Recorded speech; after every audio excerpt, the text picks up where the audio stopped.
Assalamualaikum warahmatullahi wabarakatuh. Diceritakan dari Zadzan, diceritakan dari sahabat Abdullah bin Mas'ud, diceritakan dari sahabat Salman Al-Farisi, bahwa dahulu kala hiduplah seorang wanita cantik di tengah-tengah penduduk Bani Israel. Tak hanya cantik, tetapi wanita ini juga kaya raya dan ahli fitnah dengan kecantikan dan keanggunannya. Rumah wanita itu selalu terbuka lebar setiap harinya, sedangkan dia duduk terlentang di atas ranjang, tepat lurus pada pintu rumahnya. Sehingga setiap pria yang melewati rumah itu termakan fitnah oleh kecantikannya dan tertarik untuk mendekatinya. Kemudian wanita itu meminta kepada setiap pelanggan untuk memberikan uang sebesar 10 keping dinar atau lebih untuk bisa menggaulinya. Suatu hari seorang pria yang merupakan abid, yaitu orang yang ahli ibadah dari penduduk Bani Israel, melewati rumah pelacur wanita itu.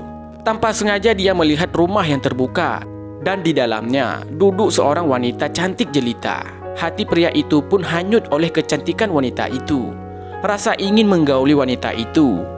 Hati pria itu pun dipenuhi oleh rasa dilema, sehingga dia memohon kepada Allah Subhanahu wa Ta'ala untuk menghilangkan hasrat dan nafsu dalam dirinya.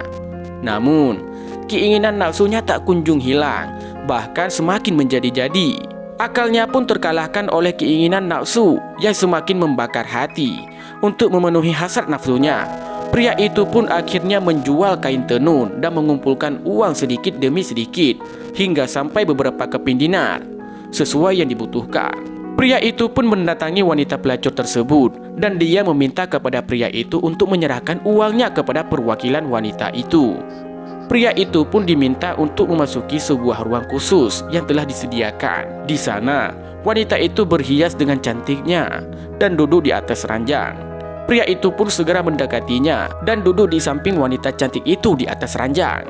Tak lama kemudian, wanita itu pun membeberkan badannya sambil terlentang dan siap untuk dimangsa.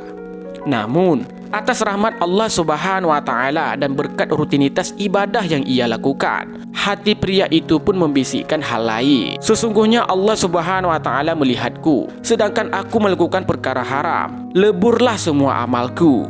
Hati pria itu pun menjadi semakin takut akan keesaan Allah. Tubuhnya gemetaran dan wajahnya pun mulai memucat. Wanita yang tengah bersiap itu melihat wajah pria di hadapannya menjadi pucat.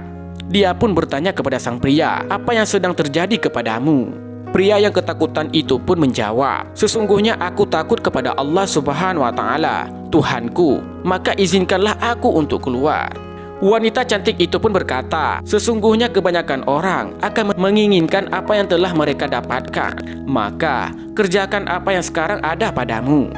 Pria itu pun menjawab, "Sesungguhnya aku takut kepada Allah yang Maha Agung atas pujiannya. Sesungguhnya harta yang telah aku berikan kepadamu adalah milikmu secara halal."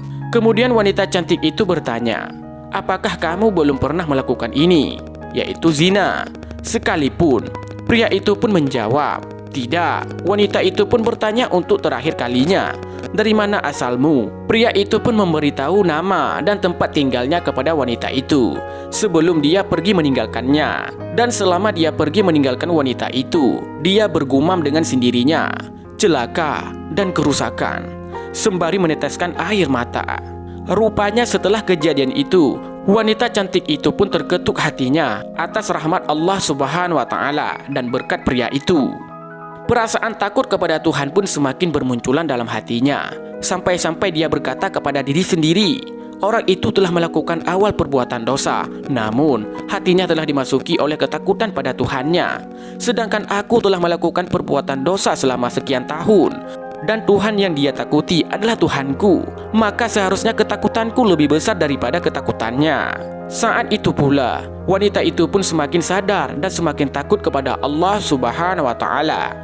Dia menutup pintu rumahnya. Dia mengenakan pakaian yang kusut dan lama sebagai bentuk kehinaan diri dan mulai melakukan ibadah atas kehendak Allah Subhanahu wa Ta'ala. Wanita itu pun mulai berpikir dan berkata pada dirinya sendiri, "Sesungguhnya jika aku bisa menemui pria itu, mungkin dia bisa menikahiku dan aku ada di sisinya. Aku akan belajar darinya tentang perkara agamaku dan dia bisa menjadi penolong bagiku untuk melakukan ibadah kepada Tuhanku." Atas izin dan rahmat Allah Subhanahu wa Ta'ala, wanita cantik itu pun pergi untuk mencari pria yang telah menyadarkan dirinya dengan membawa beberapa bekal dan harta dalam perjalanan. Sampailah dia pada perkampungan tempat tinggal pria itu, seperti apa yang telah dia tanyakan pada pria itu tempo hari. Wanita itu pun menanyakan tentang keberadaan dan tempat tinggal pria itu kepada para penduduk desa. Mereka pun mengantarkan wanita itu untuk menemui pria itu. Sesampainya wanita itu di depan rumah pria itu, penduduk desa memberitahu bahwa ada seseorang wanita datang dari jauh mencarinya. Pria itu pun keluar dari dalam rumahnya untuk menemui seorang wanita yang mencarinya. Sedangkan wanita itu pun membuka cadar agar pria itu mengetahui dirinya. Namun, alangkah begitu terkejut bahwa wanita yang mencarinya adalah seorang pelacur waktu itu. Pria itu mengingat tentang apa yang hendak terjadi antara dirinya dan wanita itu. Seketika itu pula, pria itu menjerit keras, kemudian tubuhnya jatuh tersungkur di atas tanah. Ya, pria itu pun meninggal dunia saat itu pula. Setelah proses pemakaman selesai, wanita cantik itu pun masih terlihat sedih. Dia datang jauh-jauh untuk tujuan baik demi menemui pria itu. Namun, saat itu, pria itu meninggal dunia. Kemudian wanita itu pun bertanya kepada para penduduk, apakah dia memiliki seorang keluarga yang membutuhkan istri? Para penduduk desa pun menjawab kepada wanita cantik itu, dia memiliki seorang saudara yang soleh, tetapi sengsara dan tidak memiliki harta. Wanita itu dengan senang hati berkata, tidak masalah, karena sesungguhnya aku memiliki harta yang cukup untuk kita. Pada akhirnya wanita itu pun menikah dengan pria soleh yang miskin, yang merupakan saudara dari pria yang dicarinya.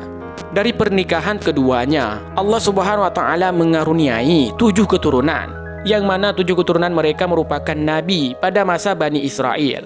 Hal itu dikarenakan berkah dari ketaatan, niat baik dan tulus, dan keteguhan hati untuk bertaubat dan kembali kepada Allah Subhanahu wa Ta'ala. Semoga kisah ini bisa bermanfaat. Wallahu a'lam bishawab.